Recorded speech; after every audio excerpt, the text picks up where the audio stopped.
بسم اللہ الرحمن الرحیم۔ شروع کرتا ہوں رب ذوالجلال کے بابرکت نام سے جو دلوں کے راز خوب جانتا ہے۔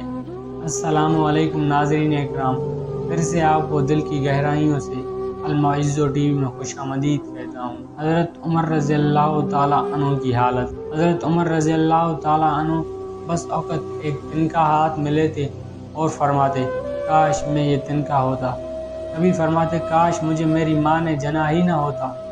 ایک مرتبہ کسی کام میں مشغول تھے، ایک شخص آیا اور کہنے لگا کہ فلاں شخص نے مجھ پر ظلم کیا ہے، آپ چل کر مجھے بدلہ دلوا دیجئے۔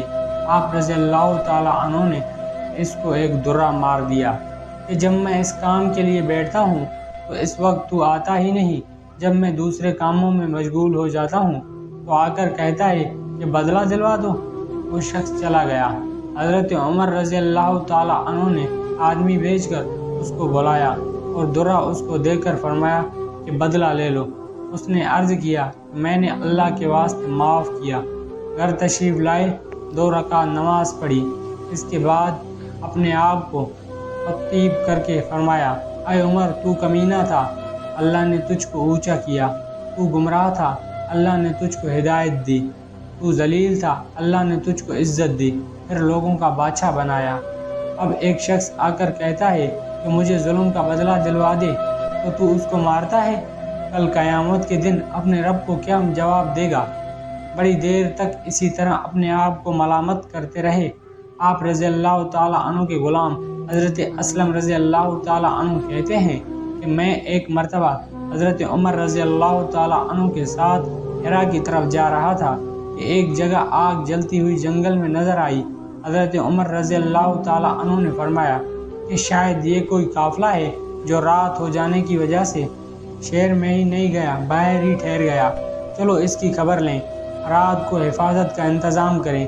وہاں پہنچا تو دیکھا کہ ایک عورت ہے جس کے ساتھ چند بچے ہیں جو رو رہے ہیں اور چلا رہے ہیں، اور ایک دیگچی چولہے پر رکھی ہے جس میں پانی بھرا ہوا ہے اور اس کے نیچے آگ جل رہی ہے۔ انہوں نے سلام کیا اور قریب آنے کی اجازت لے کر اس کے پاس گئے اور پوچھا کہ یہ بچے کیوں رو رہے ہیں؟ عورت نے کہا کہ بھوک سے لاچار ہو کر رو رہے ہیں۔ دریافت فرمایا کہ اس دیگچی میں کیا ہے؟ عورت نے کہا کہ پانی بھر کر بہلانے کے واسطے آگ پر رکھ دی ہے کہ ذرا ان کو تسلی ہو جائے اور سو جائیں۔ امیر المومنین حضرت عمر رضی اللہ تعالیٰ عنہ کا اور میرا اللہ ہی کے یہاں فیصلہ ہوگا کہ میری اس تنگی کی خبر نہیں لیتے۔ حضرت عمر رضی اللہ تعالیٰ عنہ رونے لگے اور فرمایا کہ اللہ تجھ پر رحم کرے کہ بھلا عمر کو تیرے حال کا کیا خبر؟ کہنے لگی کہ وہ ہمارے امیر بنتے ہیں اور ہمارے حال کی بھی خبر نہیں رکھتے۔ اسلم رضی اللہ تعالیٰ عنہ کہتے ہیں کہ حضرت عمر رضی اللہ تعالیٰ عنہ مجھے ساتھ لے کر واپس ہوئے اور ایک بوری میں بیت المال میں سے کچھ آٹا اور کچھ کھجوریں اور چربی اور کچھ کپڑے اور کچھ درم لیے، غرض اس بوری کو خوب بھرا اور فرمایا کہ یہ میری کمر پر رکھ دے۔ میں نے عرض کیا کہ میں لے چلوں؟ آپ رضی اللہ تعالیٰ عنہ نے فرمایا نہیں، میری کمر پر رکھ دے۔ 2-3 مرتبہ جب میں نے اصرار کیا تو فرمایا کہ کل قیامت کے دن بھی میرا بوجھ تو ہی اٹھائے گا، اس کو میں ہی اٹھاؤں گا، اس لیے قیامت میں مجھ ہی سے اس کا سوال ہوگا۔ میں نے مجبور ہو کر بوری کو آپ کی کمر پر رکھ دیا۔ آپ نہایت ہی تیزی کے ساتھ اس کے پاس تشریف لے گئے، میں بھی ساتھ تھا۔ وہاں پہنچ کر اس دیگچی میں آٹا اور کھجور اور چربی ڈالی اور اس کو چلانا شروع کیا اور چولہے میں خود پھونک مارنا شروع کیا۔ اسلم رضی اللہ تعالیٰ عنہ کہتے ہیں کہ آپ کی گنجان داڑھی میں سے دھواں نکلتا ہوا میں دیکھ رہا تھا، حتیٰ کہ حریرہ سا تیار ہو گیا۔ اس کے بعد آپ نے اپنے دست مبارک سے نکال کر ان کو کھلایا۔ وہ سیر ہو کر خوب ہنسی کھیل میں مشغول ہو گئے اور جو بچا تھا وہ دوسرے وقت کے واسطے ان کے حوالے کر دیا۔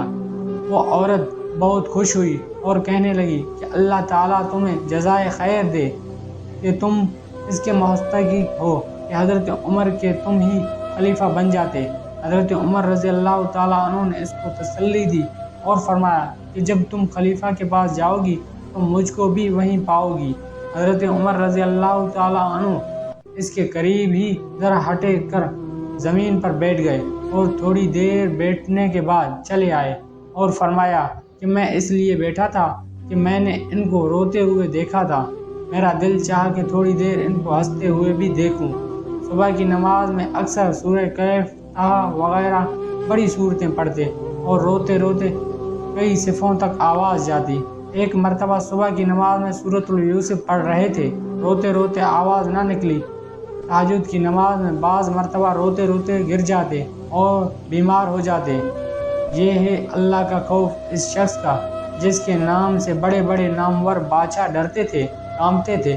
آج بھی 1350 برس کے بعد کے زمانے تک اس کا دبدبہ مانا ہوا ہے۔ آج کوئی بادشاہ نہیں، حاکم نہیں، کوئی معمولی سا امیر بھی اپنی رعایا کے ساتھ ایسا برتاؤ کرتا ہے کیا؟ سبحان اللہ۔ یہ ہے حضرت عمر رضی اللہ تعالیٰ عنہ۔ اللہ پاک ہمیں نیک عمل کرنے کی توفیق عطا فرمائے۔